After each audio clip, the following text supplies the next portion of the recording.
There comes a time in every console's life when the thermal paste needs to be replaced in order to function properly and protect its components. I'm Max from LifeHackerMax, and in this video I'm going to change the thermal paste on my PlayStation 4 console. Also, I stumbled upon some issues that you might want to know about before you start opening up your console. So watch closely, because this video might help you avoid any mistakes and do a better job when changing the thermal paste. Be advised that if not done properly, you might end up with a broken console, so do this at your own risk. First thing you need to do is take apart your PlayStation 4 and clean the whole thing from dust. And for this I made another video where I explain every step of the process. You will have to watch that video first. I will add a link in the description. This brings us to a question that I get very frequently. Why didn't I include the thermal paste change process in my first video?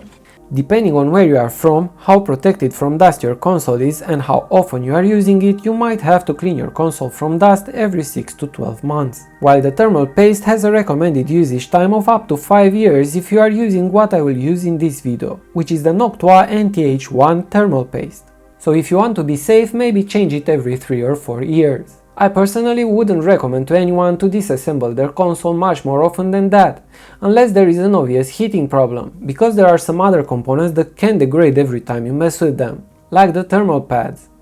The process of changing the thermal paste is a bit more complex and much riskier than the fan and radiator cleaning process. Some of you might feel comfortable with cleaning your console from dust, but not with changing the thermal paste, which is okay because you will only have to take your console to a professional every 3 or 4 years.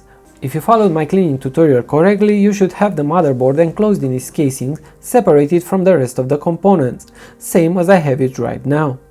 Next step, I am opening up the metal casing to reveal the motherboard. We are going to remove a lot of screws. I counted 23 of them. So I would urge you to take your phone at this point and take some pictures of your motherboard, just in case you forget where each screw goes where. In any case, I marked all the screws I removed from my casing. If for any reason you can't open it up easily, come back and check that you removed all the screws.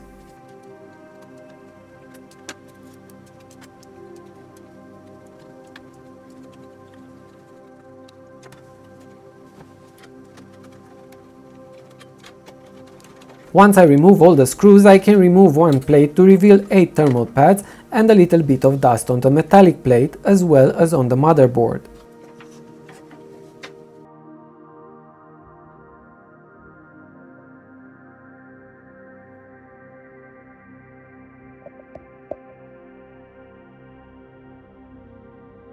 So I am dusting everything off with a soft brush and cleaning all 8 components that will come in contact with the thermal pads using some Q-tips and alcohol. I use regular alcohol, but everyone recommends the use of isopropyl alcohol for electronic components.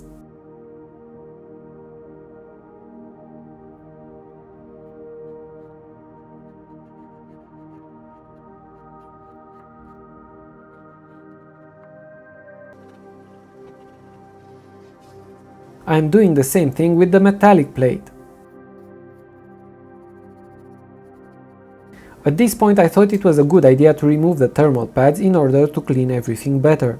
But I actually ended up breaking one of the thermal pads, so I decided that removing them from the metallic plate was a bad idea. So if you don't plan to replace the thermal pads with fresh new ones, I would advise you to leave them alone. I ended up just cleaning them with a bit of alcohol.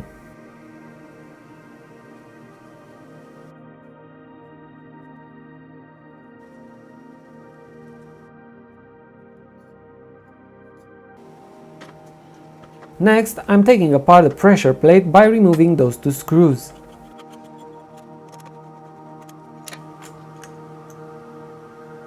There are actually 2 plates. The second one has no screws. Instead is guided in place by 2 pins. Now I can separate the motherboard from the second metallic plate that also holds the radiator. I removed the small power connector from the board. But this is not necessary, and I would encourage you not to do as I did, because it will be one more thing that you might forget to connect when putting everything back together. After the separation, I found something odd. You see those 3 chips? Well, they seem to be missing one thermal pad, even though the metal plate is specially designed for 3 thermal pads. Keep in mind that this is the first time my console has been taken apart this far, and nobody messed around with it before filming this footage. I'm curious if your console has all 3 thermal pads or only 2 as I have on mine, so please leave me a comment and let me know. If I would have had some thermal pads, I would probably think about adding the missing piece, but since I had none, I figured if my console worked all those years without the thermal pad, it will work without it from now on. So, another thing you should be aware of is this little metallic piece that I almost lost while brushing the board. I will show you later how to fix it in place, so let's move on. Just be careful not to lose it. I am removing any dust from the board as well as rubbing the cooled components with a bit of alcohol as I did on the other side.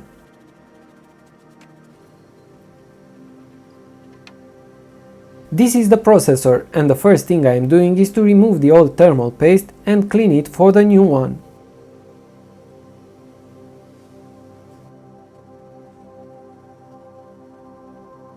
Besides the Q-tips, I found toothpicks to be very useful in removing the excess paste.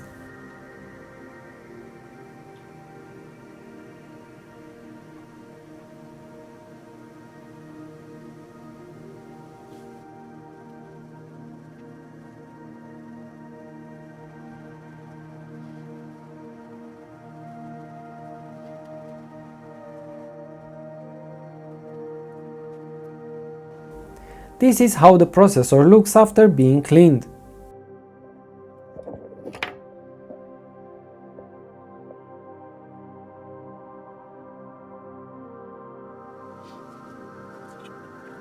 I'm doing the same thing with the heatsink to make sure I'm not leaving any thermal paste residue behind.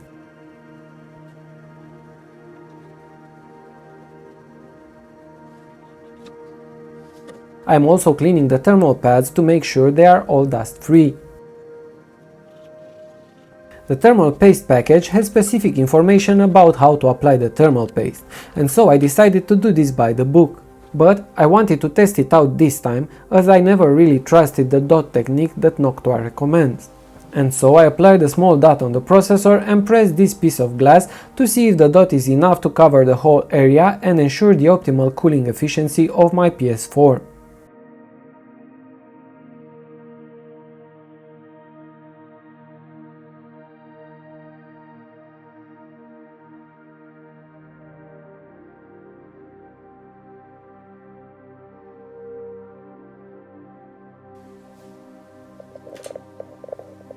My conclusion? I could have applied a bit more paste given that there is a lot of space around the processor, and also the statement on the package that says that the thermal paste is not electrically conductive, therefore no risk of any short, but I decided to apply the same amount and trust the process. You do whatever you think is best for you, but also keep in mind that too much thermal paste could render the processor hotter, or so the instructions say. Before I did the final application, I put the small metallic spacer in its place and temporarily fixed it with a screw to make sure it will not move when I'm placing the metallic plate over the processor.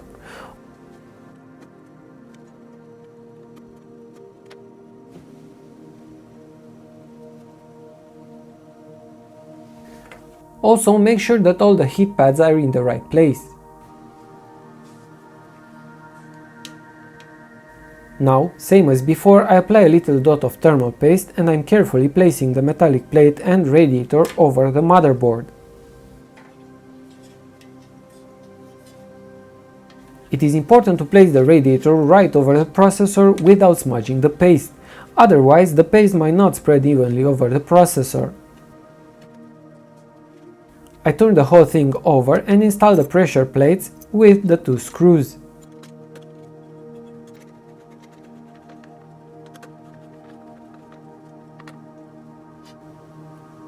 Don't forget to remove the temporary screw before installing the second metallic plate.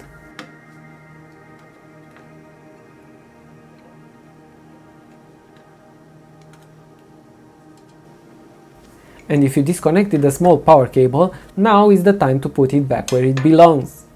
I forgot about it and had a little bit of struggle with it later in the process. Now I am closing the motherboard casing by installing all the screws back in their place. Here is where that picture I was talking about comes in handy.